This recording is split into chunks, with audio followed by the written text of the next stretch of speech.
গাফেল মানুষ। আজকে 30 বছর ইমাম সাহেব জুমার নামাজে বয়ান করেন আর আমার গান নিচের দিকে দিয়া মোড়ামি দেখান। আপনি সেক্রেটারি, হ্যাঁ আপনি সেক্রেটারি লই আপনি বইয়া থাকেন,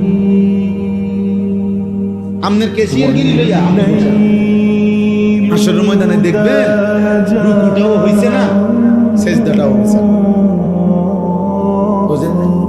হাসরের ময়দানে দেখবেন সুন্নত মোতাবেক যেভাবে নামাজ পড়তে হয়, না দাঁড়ানোর সুন্নত হইছে, না রুকুর সুন্নত, না সেজদার সুন্নত, না নিয়ত বাঁধার সুন্নত। আর আপনি যে গারমোটা ছিলেন নিচের দিকে স্যার ইতান হুজুর, এরকম দু চারটা হুজুর তো বেটা ফকেটে রাহি বেড়া। বুঝেন? দু চারটা হুজুর ফকেটেই রাখে। কত হুজুর আইসে গেছে ইতান, কত দেখছি বেটা, তো হুজুর কত জাতের কথা কইছে, আমি এক জাতের আছি, অর্থাৎ আমি অন্য বিড়িখানার উপরে আছি।